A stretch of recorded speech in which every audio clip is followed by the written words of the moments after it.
fact that there's really nothing to look at. And I know that's going off of your point here, but just to go into that, just really to talk about that a little bit more, as we temporarily lost our connection here. So we're back here for you live on youtube.com/backslash wake up call DT, facebook.com/backslash wake up call DT, as well as mixlr.com/backslash wake up call DT. Speaking here with Charley Loeb, Syracuse Orange quarterback, alum, assessing Tommy DeVito and Garrett Shrader. With an offense being so vanilla, with an offense being so basic, how can it beat anybody, I guess is what I'm saying.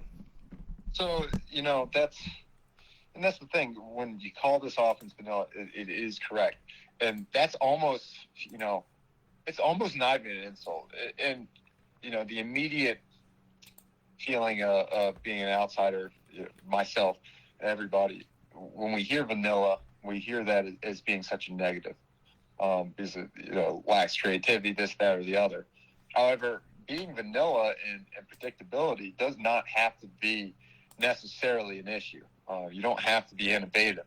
But if you're going to be vanilla, you're relying on your guys to know and to execute plays at such a high level that when done at that level, you're increasing the probability of play success very, very high. And then as an offensive staff, you can build, a few counters to those vanilla plays, and there you go. You have a very high-level offense.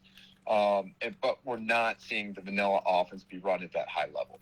And I don't know if it's just players not, you can always point the finger as a coach, as a player, or at the players and say they're just not executing at a high enough level. But you have to ask yourself why. Why are they not executing at a high enough level on game day? Is the coaching staff asking that level of performance in practice? You got to ask the question. I think when you're at a position like this, when you're not producing, it's not that I'm singling out players or coaches. These are questions you have to ask if you want things to change. So why are they not performing this offense that they should know, right? Because they're not doing a lot of different things. They're not lining up a lot of different ways. They've been running the same stuff that they've been running. Why are they performing at a higher level? Why are they running their go ball 6 inches from the sideline? Why are they losing one-on-one matches up front? Why can't they pass off the twists and stunts in the offensive line? Why are the quarterbacks missing these passes and reads? They should know these things by now. So is the staff hammering home this stuff? Are the players, or especially the quarterback, is the quarterback holding everybody to a high enough level of expectation? Yeah. I think you look at Tom Brady, and again, this is what you're looking for in that guy at the quarterback position. I don't think that any player is more afraid of their position staff, their positional coach on the Tampa Bay Buccaneers, than they are of Tom Brady. Tom Brady will eat you alive if you don't perform your job. And I think he learned a lot of that, good or bad, from the Patriot way, right, from Belichick. Nothing less than doing your 111 is accepted. You have to do it at a perfect level. Anything less than that, you get your head chewed off. I'm not your friend. I'm not your buddy, right? I can do those things off the field, but I am here to hold you to the highest level of expectation. And if that means we're putting 10 hours extra in outside of the NCAA mandated rules, and we're doing this before classes and after classes, and we're doing extra, that's what it takes. It doesn't matter. Whatever it takes for the level to be raised from the offensive line to the running back to the receiver room, the quarterback room needs to be the one driving that. So I'm not on the inside. I don't know if either of those guys are doing it. They could be doing it, right? But something has to be done where the guys around them are playing better. Because if the guys around them play at this current level, you could put the fifth-string quarterback in right now, you're not going to see much improved play. And that's something that I think people need to hear, is what you just said, where you said if this offense is not getting better, right? If you're not putting in the work and you're not doing the things that need to be done, and it's not improving, the fifth string quarterback is not going to be successful. I think that is a huge thing and a huge statement to make, because obviously people are very, very critical of Tommy DeVito and very critical of his play. So, I mean, is is that maybe taking some of the onus off of him, what you just said? Honestly, I've watched DeVito. I've watched Shrader. Mechanically speaking, DeVito is really, really strong. He's a good passer. He's very polished. He does a lot of things well. Honestly, there's no doubt in my mind, if you line these guys up for practice, that DeVito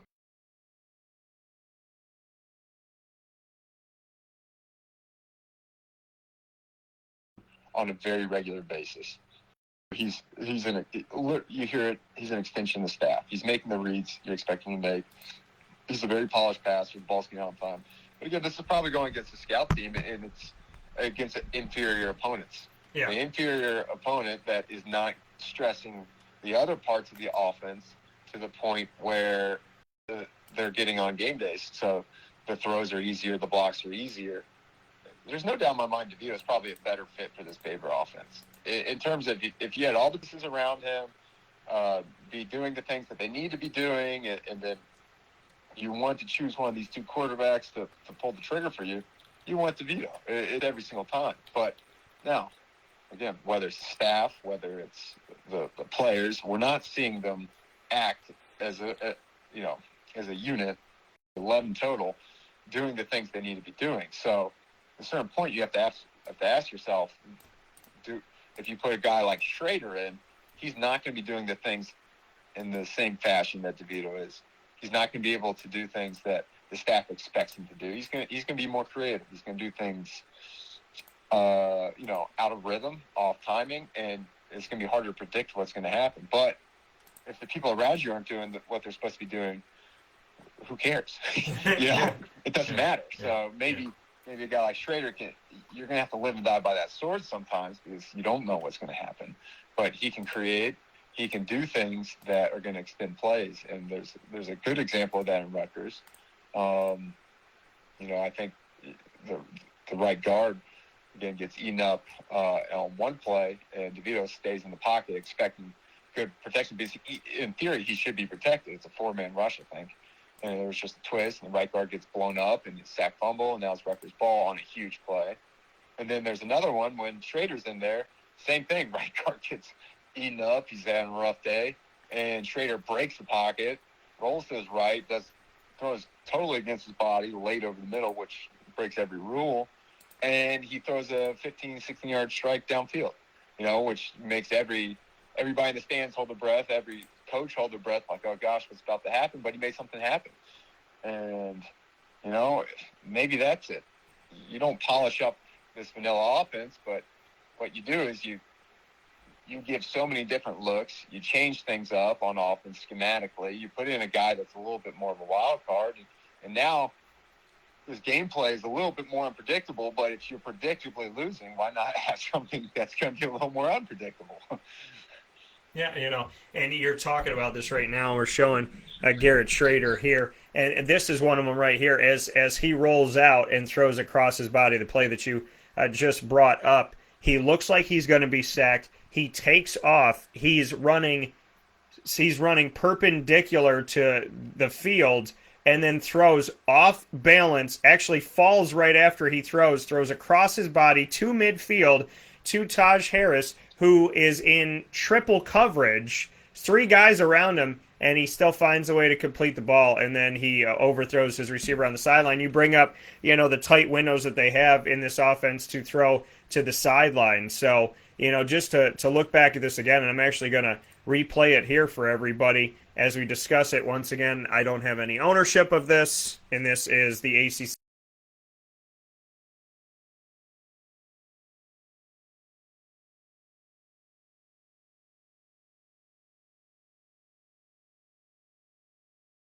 windows in this offense, and they're extremely, extremely tight toward the sideline.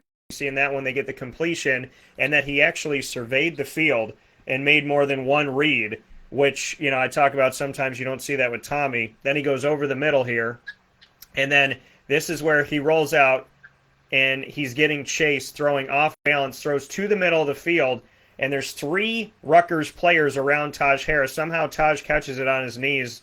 They'll replay it here as he's running and literally throws across his body and falls down. Everything mechanically, decision-wise, a lot of things that they don't want you to make, and he did it. What were your thoughts on that move by Garrett Shrader? I mean, arguably his best completion of the game, but also a completion that can get you in a lot of trouble. Yeah, I mean, ask anybody. Okay, run the play is supposed to be run. You would expect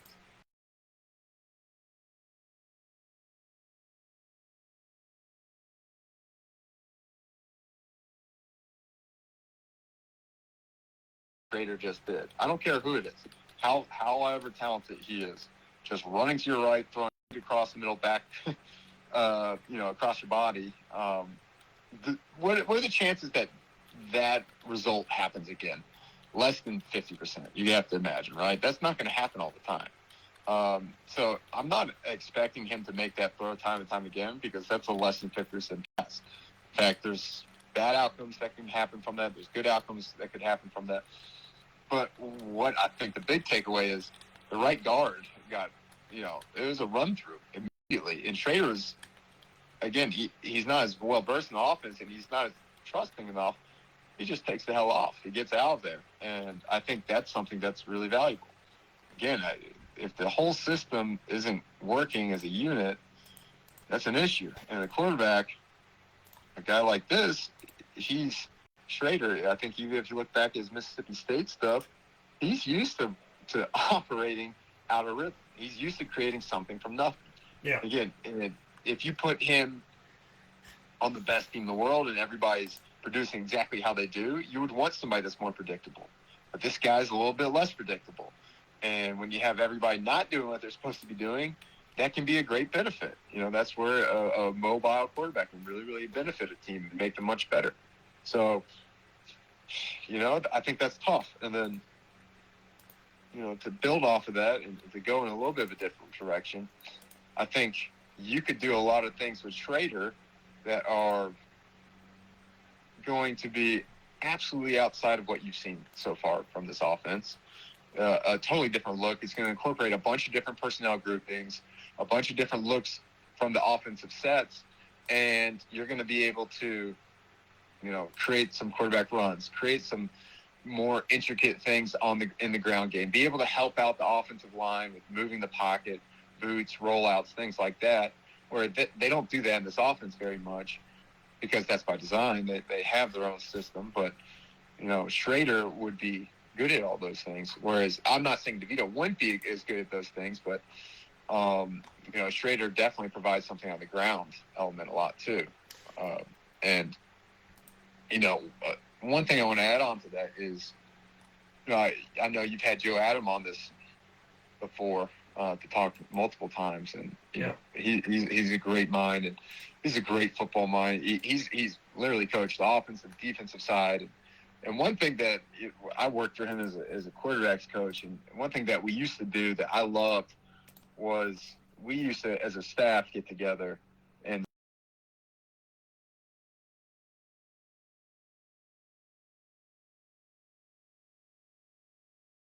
plan about how we're going to win the game. And that was totally different than anything I've ever been around.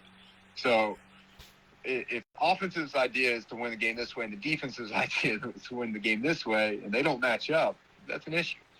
If you're thinking we're going to hold them to under 20 points, but we're going to score 70 points, well, it's not going to happen, right? Because you're going to be going at such a high tempo. You're going to be punting the ball in some 3-and-outs. If that's the case, you'd have to understand we're going to allow some points this game. But if you have a defense that does stuff like they did versus Rutgers, they have some great red zone stands, they have some huge ability to stop the ball like they did. You got some, special teams dropped the ball a little bit in some categories versus Rutgers, but you have a high special teams unit. Well, heck, if you have an offense that's going to not make it pretty, not going to score fast break points, maybe we're going to pop some play actions for some big shots over the middle with Taj. But for the most part, it's ugly, it's ground and pound, and you can control that clock and bring the game to the fourth quarter like they tried to do versus Rutgers. Might as well just be doing stuff like that. And that's a team game plan. And that's something you could do with a guy like Shrader, for sure. Yeah, and we're looking here at Shrader's film, and as Charley Loeb was talking, joining us here from QB Country Atlanta, quarterback trainer and developer, and before that was a Syracuse quarterback himself. Looking at the facts that on one of these design runs deep in their own on their own side of the field, Garrett Shrader tried to take off and was attacked immediately. Some of this is offensive line, some of this is scheming. I want to, and I talked with you about this off the air yesterday. I want to paint the picture here for everybody. Okay, in 2019, which was by far Tommy DeVito's best season statistically, Tommy ran the ball 112 times. For Mississippi State, Garrett Shrader in the SEC ran the ball 113 times. So they ran the ball almost exactly the same amount of times. One difference: 112 for Tommy, 113 for Garrett. Of the 112 carries for Tommy DeVito, he attained 122 yards rushing. That's 1.1 yards per carry. In 113 carries, Garrett Shrader had 587 yards for 5.6 yards per carry. Almost 6 yards a carry for Shrader and barely over 1 for DeVito. In this offense that Dino runs, that wants to be hurry up, wants to be fast, wants to be quick decision making, I would think that Garrett Shrader makes more sense than Tommy DeVito just based on the sheer multiple of his game.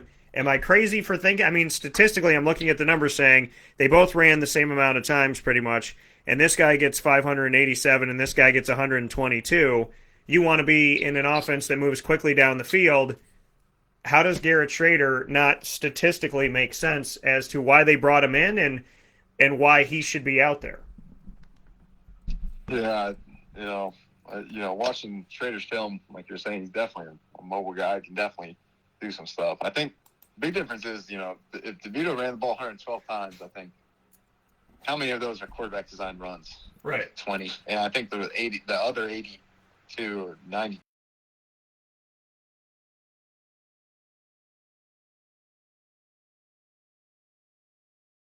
Forcing the ball somewhere. He's scrambling. Whereas I think Shrader, you said he's averaging about 6 yards a carry or what it might have been. Those are definitely, in watching his Mississippi State film, a lot of those are quarterback design runs. And I think if you just look at this offense, like they have not done a lot of quarterback design runs. And I know they had a few that they've incorporated more of. But I think that's a huge element that they could add to this offense, and not just giving quarterback design runs from their current offensive sets that they run and wide splits, but going into some 12 personnel, some 21 personnel sets, different looks for the defense to have to adjust for, new looks, things that they haven't seen and haven't prepared for this offense. I think that's the key. Sometimes what you do as an offense is you say, we're going against a good defense. We're going to run our stuff at a higher level than their defense is going to run their stuff. I think for this offense, what they can do is, I think if they provide some novelty, if they provide some different looks, if they have the ability to catch them off guard in a lot of regards, that they're going to be getting the defense to play at a lower level of performance, but this offense will not be as versed in what they're doing. Yeah. They're not going to be as, experienced in what they're doing, but you've brought down the defensive level. It's such a high rate that now you're not doing our best versus your best. You're doing our pretty good versus your pretty good. And that could be a great strategy. Again, it's not as pretty, but there is an opportunity for us to be able to gain an edge. And I think Shrader provides a lot of mystery for people where he can provide things on the run. He can provide things in some different areas that, again, you can do a lot of this stuff with DeVito too. I'm not saying Shrader's your answer. I'm saying I think a lot of this is on the coaching staff to figure out how to get this offensive unit to start moving the ball better. But I can't say that enough. I think you could do these things with DeVito too. I think Shrader just has some talents that would fit some of these schemes as well. Yeah, and that's the thing. I mean, it is a square peg round hole type of situation. Is Sarah, from what you're seeing on film, is the Syracuse staff, are they square pegging round holing this thing? I mean, are they are they playing an offense to the talent of their players, or are they trying to force the talent of their players into an offense that maybe doesn't fit them? Yeah, and I think you can have not the most talented players, but they have to be performing and executing at a higher rate. And I think you've seen that before. It's great when that happens. You have the synergy of that, and you see lesser teams outperform all the time. But the players aren't doing that. They're not performing. They're not doing the little things. They're not winning their one-on-one blocks up front. They're not having good communication off the line, passing those twists off. They're not running their routes. They're not giving the quarterback any room to make those throws downfield. They're dropping the ball. They're not making the right choices on some of these side adjust reads. You see it all over the field, and it's just not happening. So, again, why is it not happening? Is it a player's issue? Is it a coaching staff issue? You got to ask yourself that. And then, again, for this offense,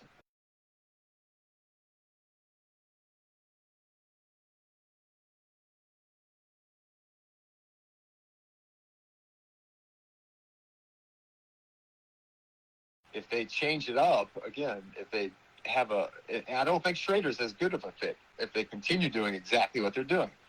If they are to change things up, I think either quarterback could be effective in that. I think Shrader has, again, an ability to add in the run game a little bit more. So, I like to see things change from the top down, not just from the quarterback position, but from the staff position. Because I don't think you're going to hold these guys. You've had 6 years to get these guys recruited and playing at a higher level and executing a higher level, and they're not.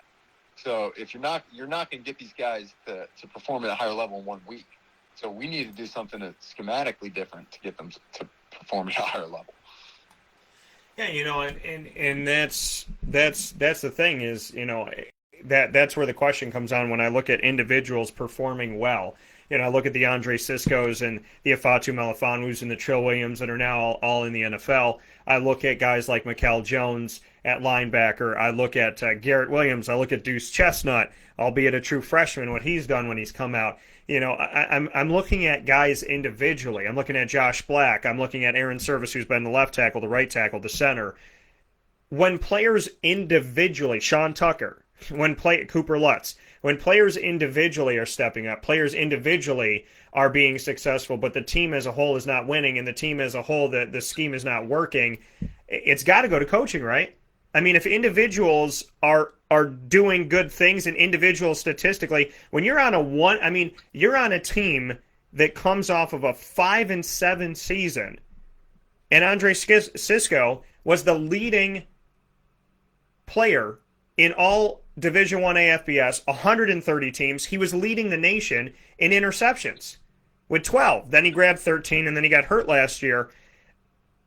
I'm looking at a team saying these individuals are good, but the team isn't winning. So doesn't that come down to schematics? Doesn't that come down to game planning? Doesn't that come down to coaching at that point? Yeah, I think yes, and then I think you have that, and then you have the culture. And the culture, I don't know what's going on the inside, but the especially when you're not the more talented team, when you're not just a collection of 5 stars, what are you doing extra? How much extra work are you doing, and who's coordinating that?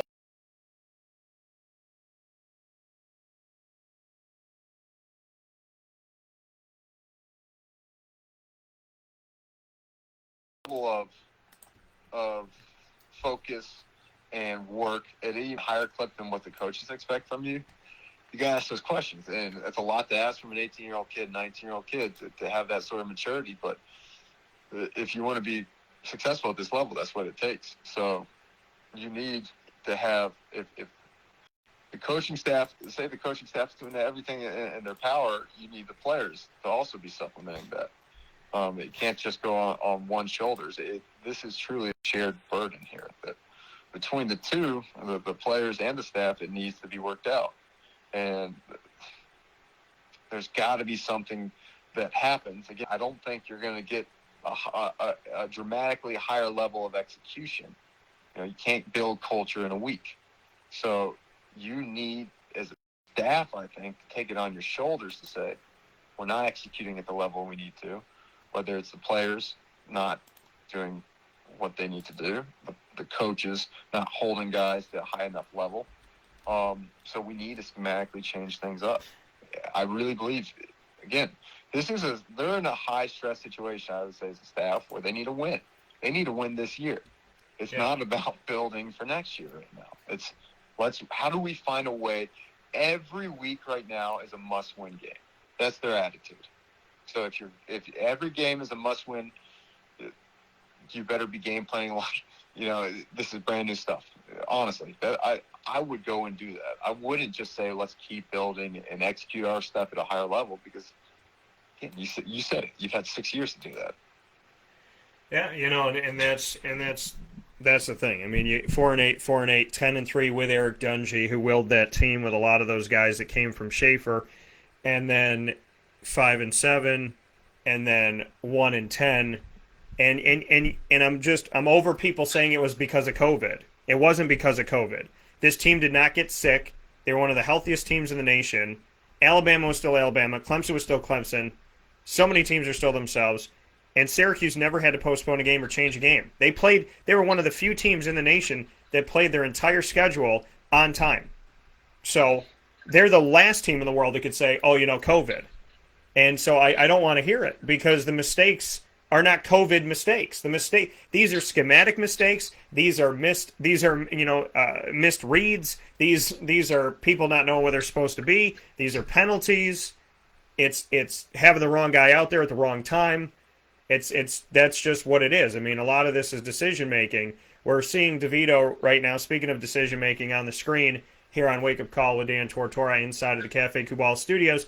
Courtney Jackson getting involved here on the offense, seeing DeVito kind of just set up, turn, and throw. This is one of the things I wanted to mention here, because I believe you and I talked about it before. The fact that DeVito is talented, side to that, does he really make reads, or does he always know where he's going?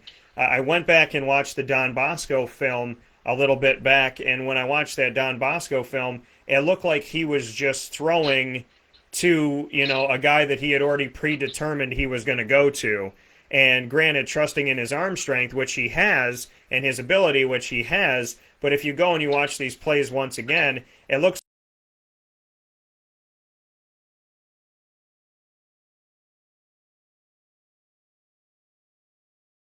I think it was that one where he was looking right at his receiver, Courtney Jackson. He knew exactly where he was going to go. And this one, he literally drops back, turns, and throws. It almost looks like practice, like, okay, throw to A, okay, throw to B, okay, throw to X, okay, this route, okay, that route. He doesn't take the time to survey the field. Even on this one, when you look at him, he kind of pulls right and then turns left and throws the ball. He always looks like he's predetermined where he's going, and he has the ability, talent-wise, just raw talent and other stuff he's worked on.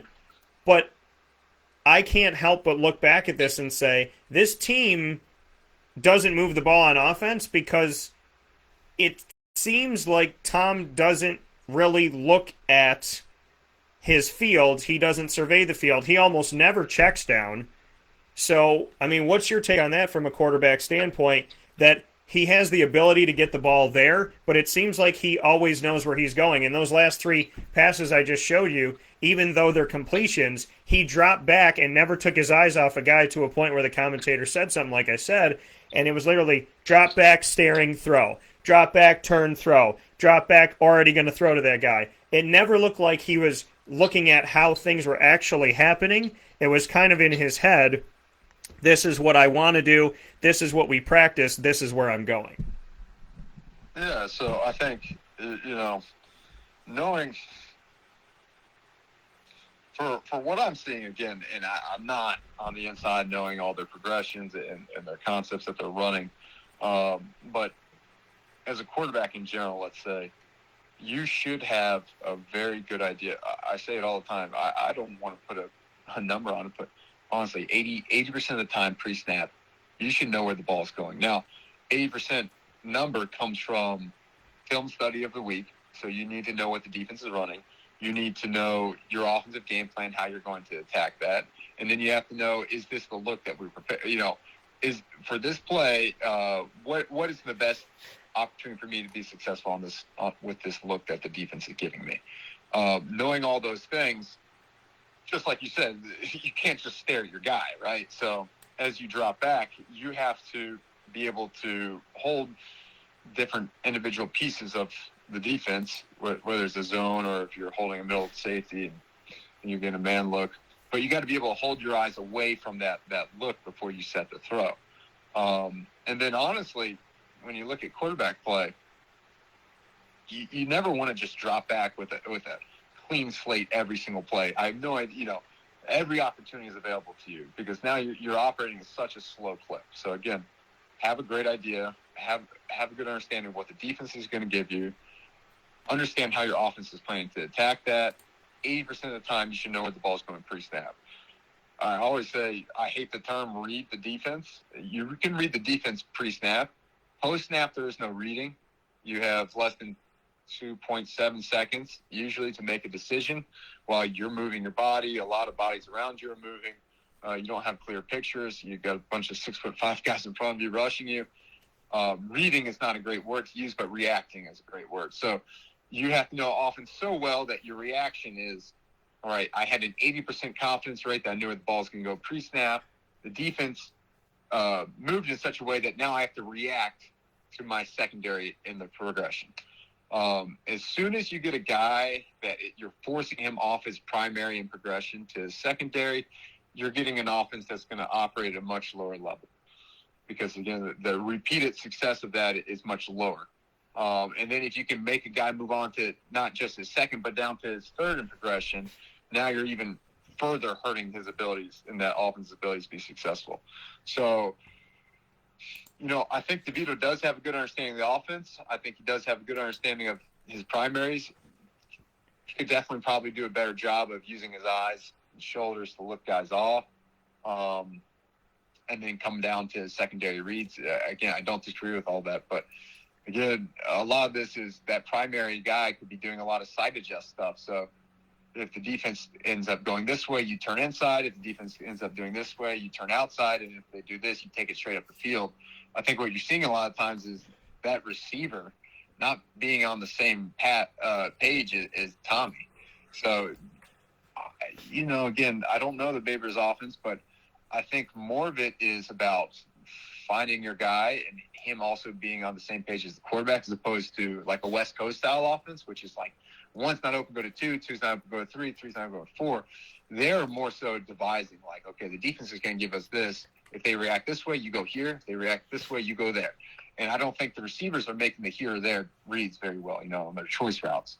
And then while in that process of waiting for the guy to make the right decision, receiver, you have an offensive line that's losing a pass rush versus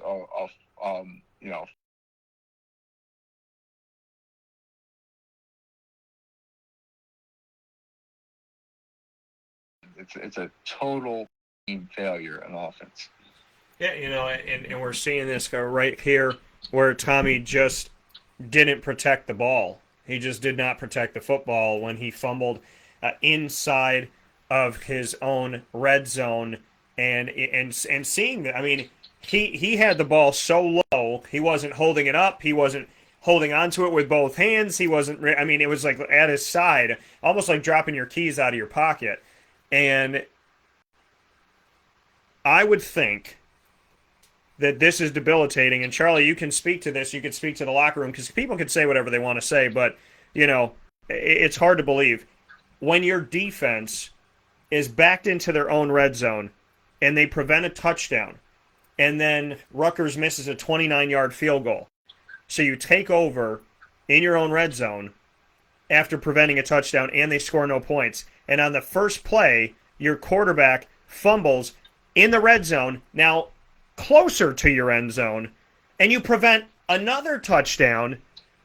and then they make a 27-yard field goal. They're supposed to come away with 14. They come away with 3. That's a defensive win. I would imagine your defense, your Josh Blacks, your Mikel Jones, your Garrett Williams, your Deuce Chestnuts, no matter how much y'all love each other and you're a family and you're a brotherhood and all that good stuff, when you make 2 stops in your own red zone and your quarterback does not even give you 15 seconds to take a deep breath, I don't care who you are, what team you are, if it's the NFL, if it's Pee Wee, if it's high school, if it's college, I don't think that the locker room's going to feel that good. And I think if this is something that happens repeatedly, I don't imagine that there's a lot of health in the locker room.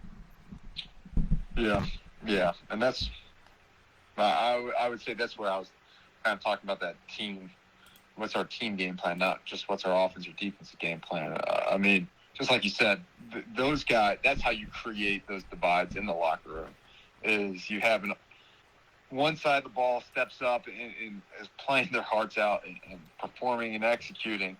The other side of the ball is not just not executing, but they are putting the other unit into precarious situations time and time again. So as an offense, even if you're not the most successful offense, that old adage of any drive that ends with a kick is a good drive, at least you're helping your defense. At least you're not killing your defense, but to turn the ball over, force them into sudden change and into the red zone, it's a nightmare. And again, you're right. It builds up frustrations a ton. It divides the team in half between the offense and defensive units. And you got the specialist stuck in the middle somewhere. But, you got the defense at the end of the day. It's just going to be pleading please, guys, just punt the ball into their own territory. That's all I care about. And then can you guys score in double digits? Once you start hearing these things in offense, you got to have some pride and just be the expectation that they're asking of us is so low that you should be insulted. And you need to perform at a higher level. I agree. What happened on that play was totally, it can't happen. It's inexcusable. I can't point another finger at anybody. Does the right guard get blown up and there's an immediate rush in the backfield? Yes.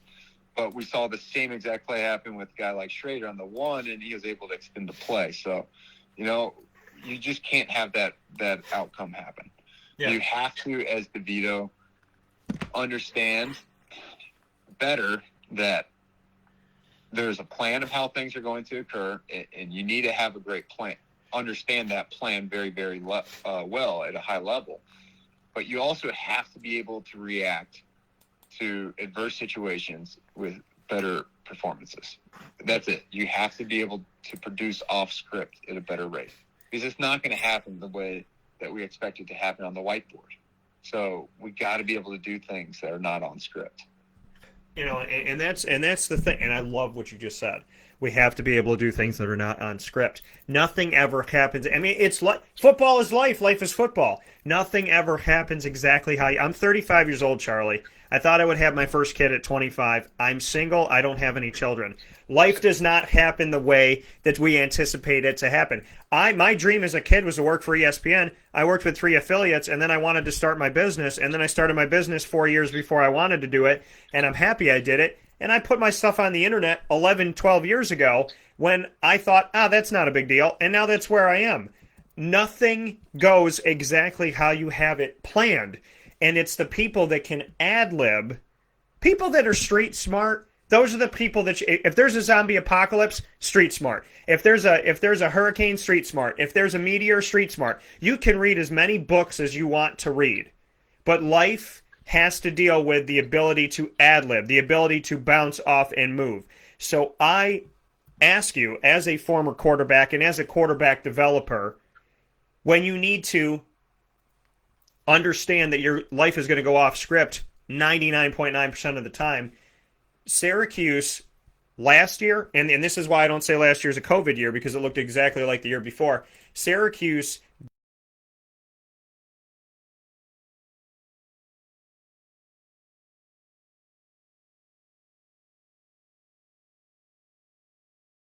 in a row, sacks allowed, Syracuse was the worst in the country. This year they come in, and in their game against Ohio, because it didn't matter who they played last year, they could have played Cathedral Baptist Bible College of New Smyrna, whatever, and they gave up a sack. This season, I gave, in week 1, the offensive line was all named my top dogs of the week. And they were named my top dogs of the week. Shout out to Canine Campground and Canine Camp Dog Daycare. They were named the top dogs of the week because they gave up 1 sack. In this game, they gave up 6 to Rutgers for a total loss of 34 yards, which is more than 3 first downs for those of you playing the home game. How much of what you saw on film versus Ohio and versus Rutgers is the quarterback, and how much is the offensive line, and how much of it is a running back not picking up an extra guy coming to the quarterback, and protecting his blind side or just protecting him in general? What are you seeing? Because I know that it's not always the quarterback, and I know it's not always the offensive line, but percentage-wise, what do you see from Syracuse of the offensive line being responsible and the quarterback being responsible for either holding on too long or maybe staying in the pocket too long or maybe rolling out the wrong way or maybe not making a good read? How much of it's on the quarterback? How much of it's on the line? Because I think there's some people that blame Tommy DeVito. There's some people that blame the O-line. There's some people that do both. But from an analytical standpoint, I know that nobody's 100% at fault for this.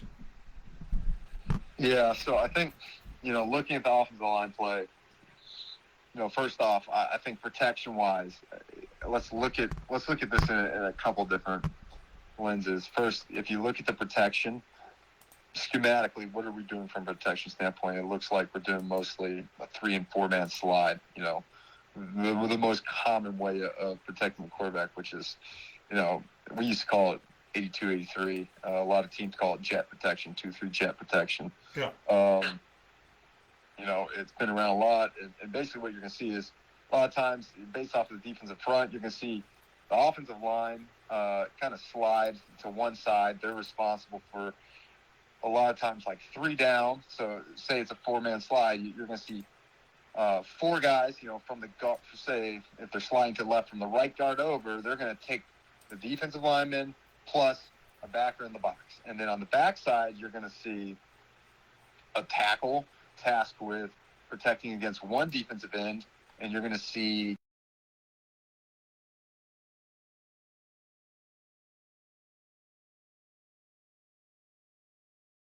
at linebacker level, but that's a very common protection. I saw us running what was happening versus Rutgers, again, is not so much that we were they were blitzing guys that on a whiteboard that we should be hot. So hot is just they're bringing guys that we can't account for. Like we should have been able to account for all the guys that they were bringing. It was just their defensive line was doing stunts and twists. So they're changing what gaps they should be rushing. So our offensive line wasn't passing those off well.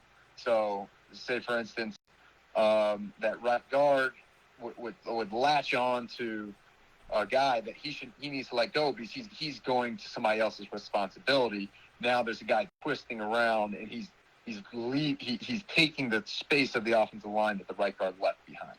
So we saw that happening a lot. And again, as a quarterback, the thing is, on the whiteboard, you're protected. Just like you said, nothing goes as you anticipate. Yeah. Well, you need to have faith that things are going to not just be chaos every time. Otherwise, it's hard to have any faith in anything.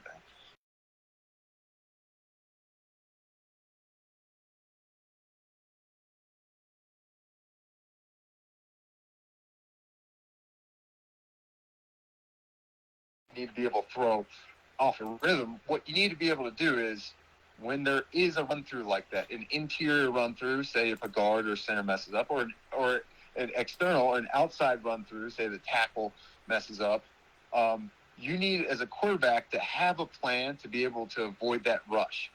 And people, again, they like to use, creativity, these words like creativity, ad-lib, scrambles.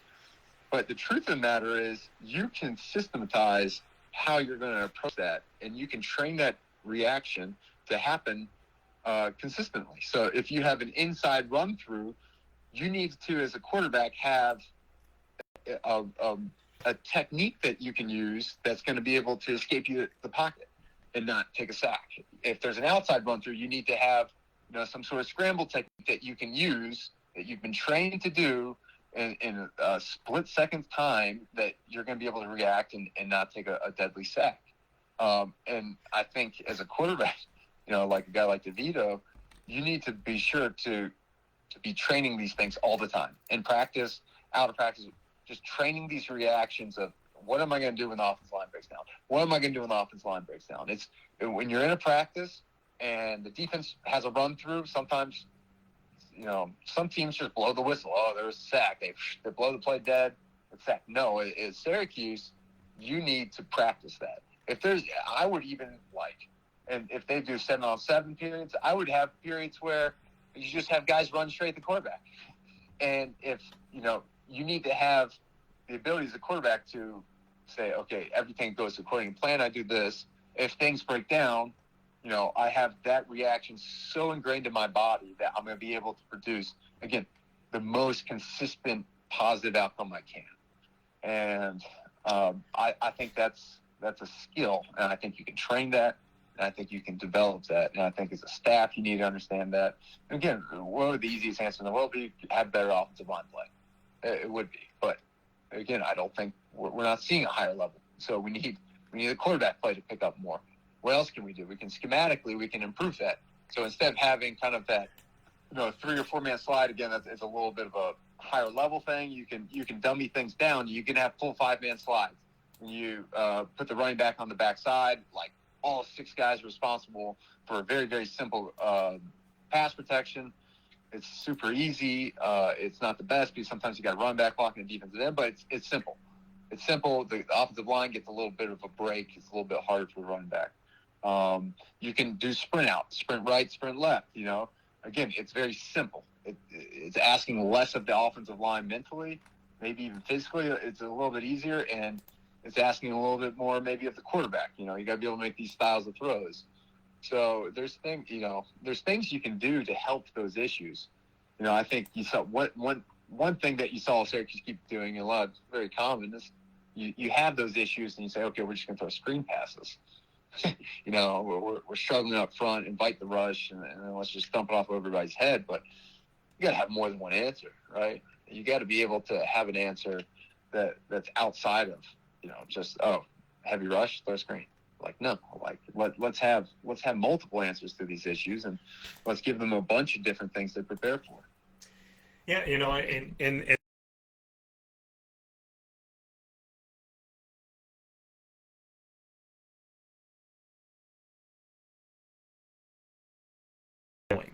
so you say, okay, I'm going to go to Taj Harris. I know I'm going to Taj on the outside. I know he's gonna fake left, and then he's gonna break, out right a little bit, whatever. So if okay, this is where I want to go, and I'm going to have to adjust to that. Like you said, once you hike the ball, you don't have a lot of time. I mean, I remember seeing David Carr for the Houston Texans when they had that makeshift a bunch of vets expansion draft, and they had all these offensive linemen that were good, talented, but again, guys that hadn't played together, that didn't have chemistry, talented guys, but all, just being put together like a puzzle with a bunch of different pictures, like taking different pieces of a puzzle from different places. And so they put them in this situation, and they put them all together, and David had 1.4 seconds to throw the ball, 1.5 seconds to throw the ball, something ridiculous like that. It's not a lot of time that you have to do it. So as a former quarterback and as a trainer of quarterbacks, bring me into hiking that ball knowing I want to go to this read, the read 1, and then seeing, okay, they're jammed. So now I'm going to shift to read 2. Okay, he's not done with his route, and there's no way I can hit him on this. So then you check to 3. I mean, how do you see? How do you make decisions in a split of a split of a split of a split second? How can you, in under 3 seconds, check 1, 2, 3, throw? I mean, that's a question that I got to ask, because everybody's a Monday morning quarterback, and everybody says, how could he not see that or see that or see that or do that? But you are literally working in a world where as soon as that ball is hiked, you are at this speed round, make a decision, split second, and you have to be able to see what's happening in the field. How do you see, I guess, is what I'm asking. So, I think if you break it down, whether you're playing man or zone defense, the number one thing that you want to do as a quarterback, this is the simplified thing. You want to find really your best one-on-one matchup. How do I make a one-on-one happen? So, say we're playing a zone team, and you know what type of zone they're running. That's, again, something that you're preparing for in game plan throughout the week. The defensive scout is giving you different looks, and you've done a good job offensively of figuring out how we're going to attack this. Cover 3, cover 4, cover 2, whatever it is. Okay. As a quarterback, pre-snap, again, you get that particular look. So you did a good job during the week of preparing. You got a cover 4 look. You're running, a simple play. You're running a curl. You run Z curl or something. You run a simple play. You know where the ball's going to go. You get a pre-snap look. All right, we've practiced this. I know the ball's going to the curl route right now. I know it. Unless the defense does something drastic post-snap, the ball's going to go there. The ball is snapped. As soon as the ball is snapped, really, there's, again, their defense, they're not going to cut anybody free. You can't expect guys to just be running free downfield on coverage. But you're expecting, again, this zone to be presenting, one person that is presenting coverage issues. So say if it's cover 4, you're expecting that corner to prevent an issue. The second that a secondary player can get into that picture, so secondary not mean, like safeties. I mean, like, it could be the strong safety that slides over. It could be the stand backer that flies out. You need to be able to recognize a second player entering that picture.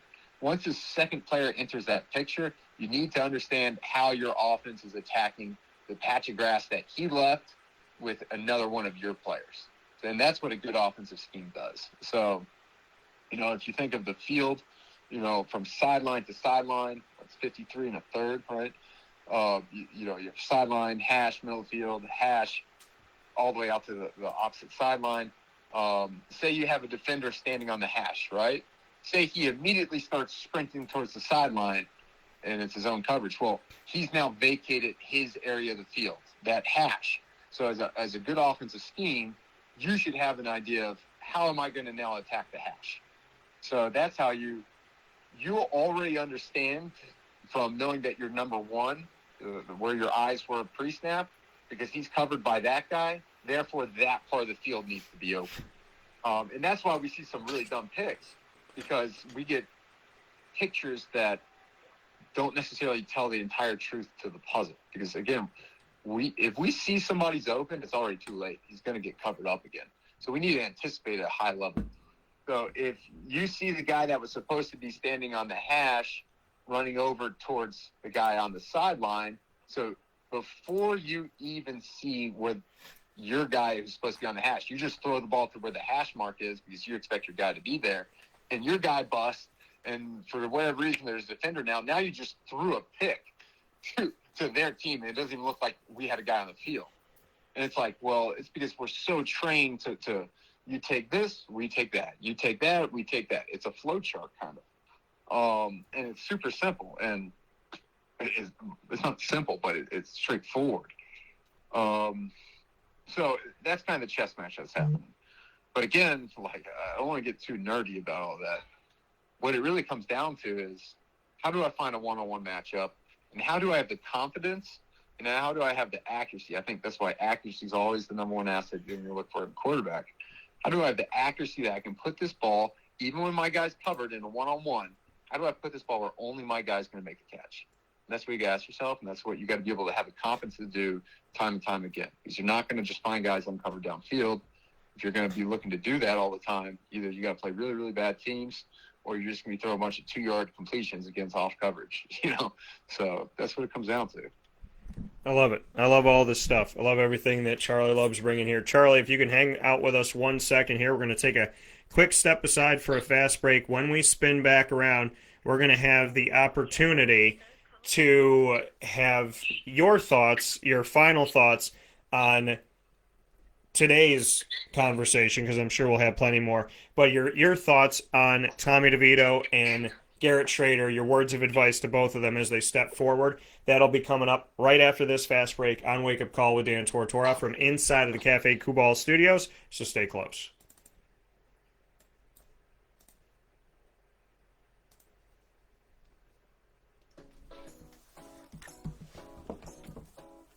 In these unique times, there are those in our community that give us a sense of normalcy and positivity. Pizza Man on 50 Oswego Street in Baldwinsville has been here for you for over 35 years and is here now.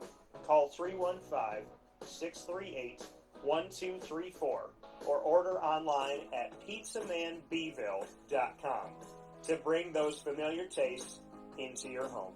And remember to come see our monthly on-site broadcasts centered around the community and our Baldwinsville beats. Pizza Man in Baldwinsville. Any way you slice it, they're always here for you.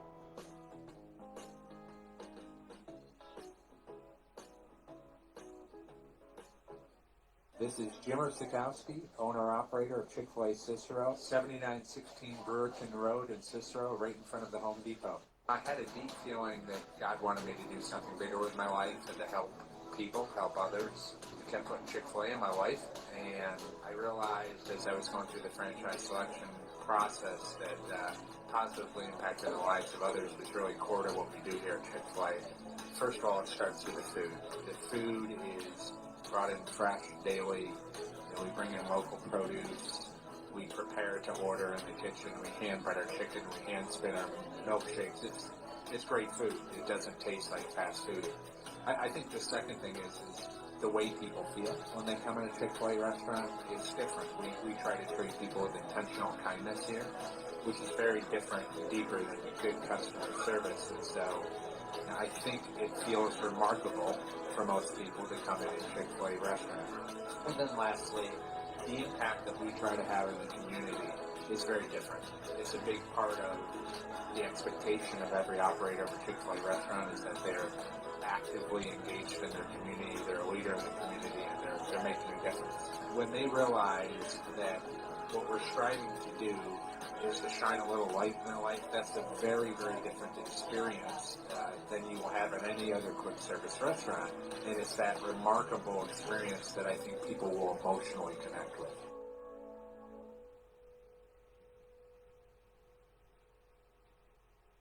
I'm George Townsend of Honda City with some good advice from buying a new car. The true cost of owning a new car is determined by the appraised value when you trade it. No vehicle appraises higher than a Honda. Next, look for low APRs and deep discounts. You also want low maintenance costs and great fuel economy. That's why my advice to you is to buy a new Honda. Looking pre-owned, visit our Honda Certified Used Car Center. Honda City, 7140 Henry Clay Boulevard, Liverpool, or HondaCity-CNY.com. It must be a pity if they don't shop at Honda City.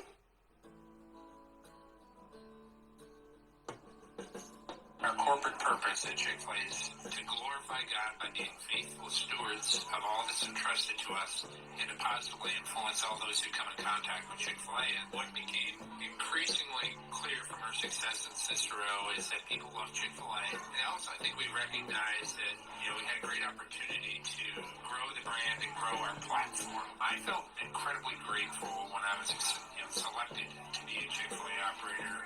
I think what it's meant for me, what I've come to realize on a very deep level is that this is a calling for me. It's not a career. It's not a job. The Lord called me to be a Chick-fil-A operator and to use these restaurants to glorify Him and to positively influence other people. I'm blessed. I'm very blessed. Head to Chick-fil-A Clay on 3974 State Route 31 in Liverpool, New York.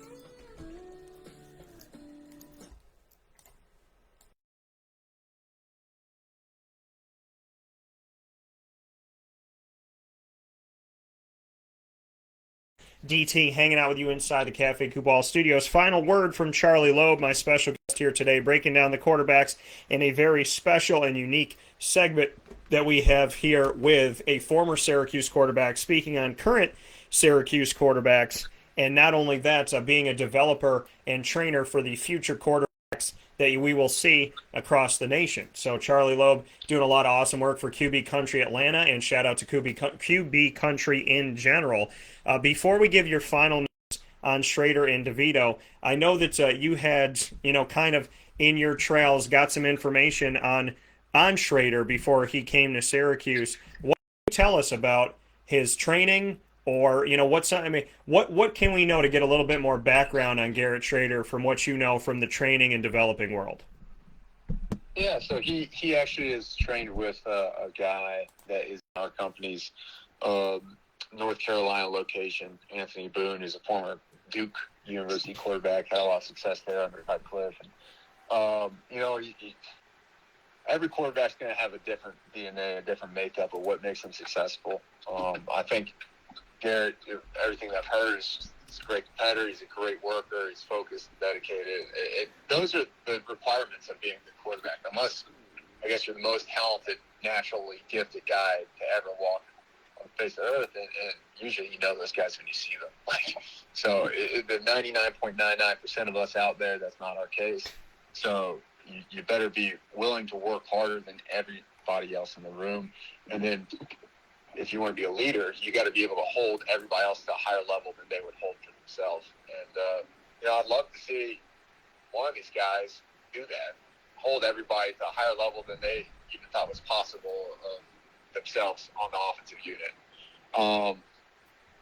What can I say about him from a technical standpoint is he definitely looks different than DeVito, right?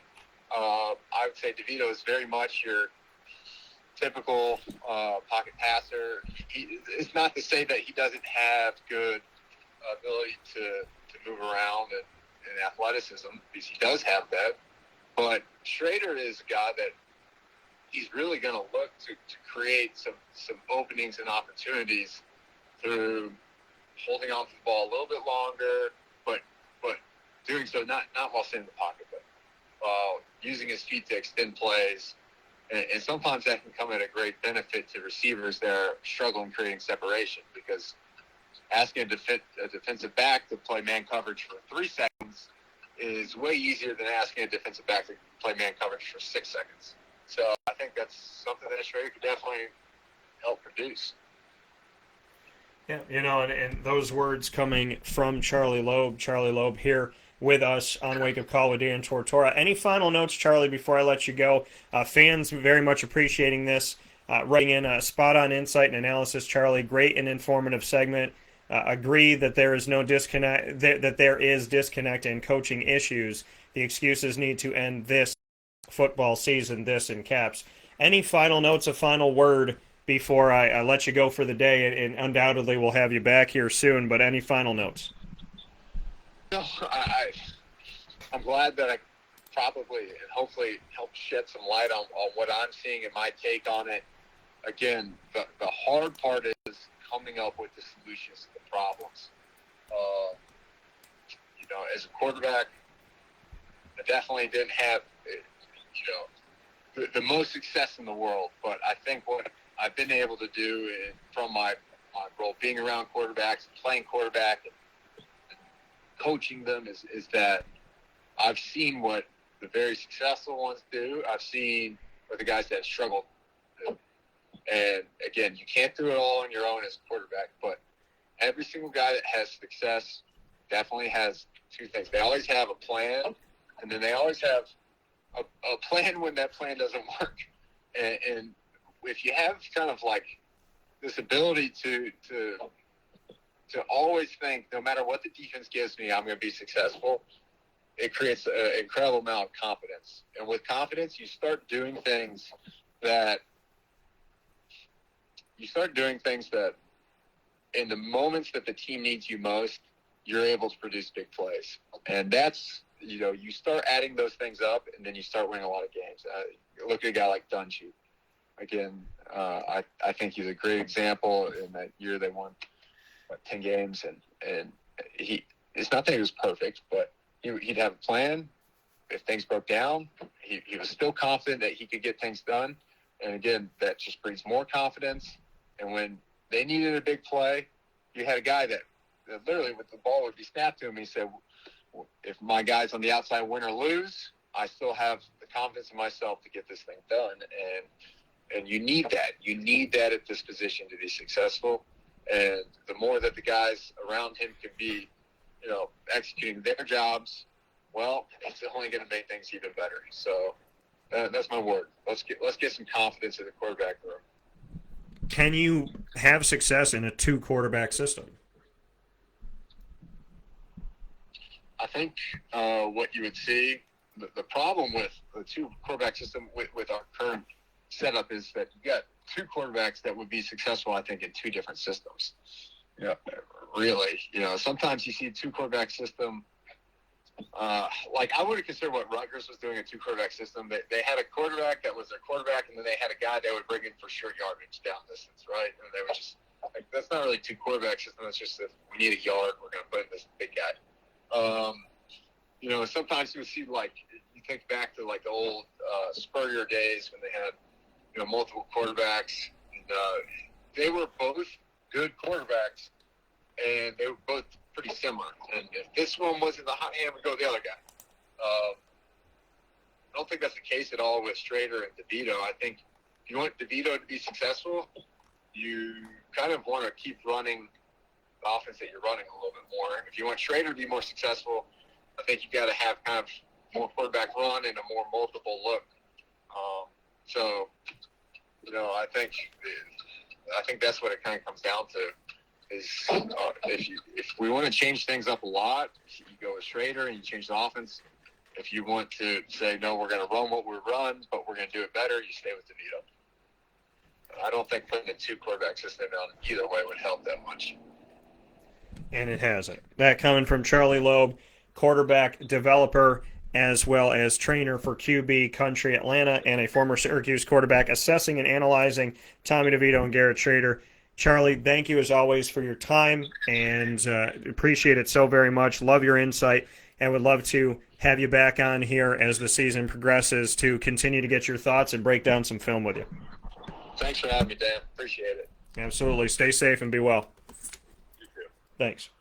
Take care. That coming from Charley Loeb once again here on Wake Up Call with Dan Tortora. And a final step aside, final fast break of the show. We'll wrap things up, get you ready for Friday right after this.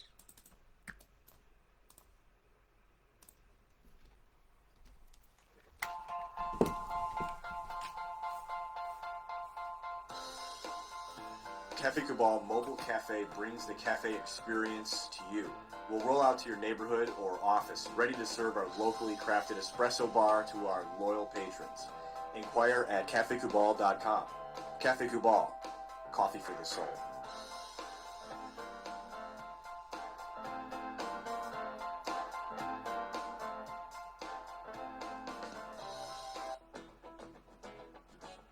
Hi, this is Amy from Mother's Cupboard, home of the whole frittata. We are open daily 6 a.m. to 1:30 p.m. For takeout orders, call 315-432-0942 and tune in to Wake Up Call with Dan Tortora for our monthly food challenge, and try our Wake Up Call signature menu item, available 7 days a week. Here at Mother's Cupboard, we are Central New York, and it's our honor to serve you.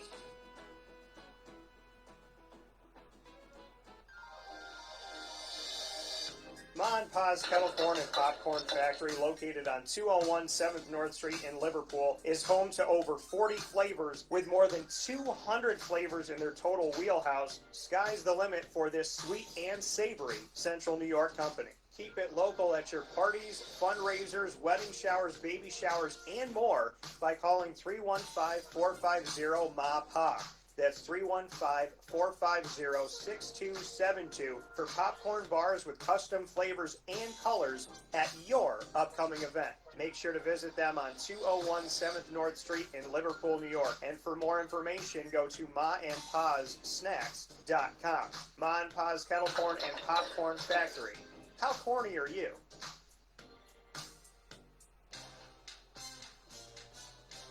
Here at Progressive Dental, we understand the importance of regular dental visits and preventive care. Cleanings and checkups are essential to good oral health. We have multiple locations in the southern tier, so come visit us in Binghamton, Enwell, Kirkwood, Montrose, and Norwich. For self-pay non-insured patients, we offer the Smile Plan, which covers all of your cleanings, x-rays, and exams for an affordable yearly price. Call 607-754-2273 or 607-754-CARE to make an appointment today. For more information, visit our website at progressivedentalny.com.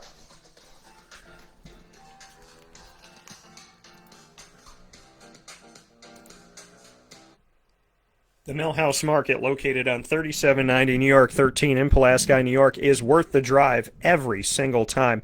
Download their app on the Google Play or Apple App Store, and you'll have everything at your fingertips today, from their homemade breads and homemade desserts, quinoa bowls, rice bowls, salads, brick oven pizzas, and all of those sandwiches that are named after the families that helped to settle today's Pulaski, ingrained in our community and ingrained in our taste buds and right at your fingertips. The Millhouse Market, so easy to use off of the app, and you can do contactless pay. You can tip on the app and grab your food and go. Open Tuesday through Saturday from 7 a.m. to 8 p.m. and Sundays from 7 a.m. to 3 p.m. You can drive right up to the drive-through window, grab your food that you ordered on the app or called in, and be on your way. You can also dine in their indoor restaurant, and every single weekend that restaurant becomes a little bistro and has a menu that changes every single week. So make sure you make your way over there and find out what their specials are this weekend. And their general store also open for you with local products from local companies, including awesome soaps and honeys and different things, dry rubs that you can get, and syrup that's made right here in our community. Really great stuff. Clothing, things for kids. Just honestly a one-stop shop to help local upon local upon local with fantastic flavors and great people. The Millhouse Market is worth the drive every single time, be it a mile, 30 miles, wherever it is. If you're coming through the area or you live right down the road, the Millhouse Market is a place you need to stop to. And I ask you,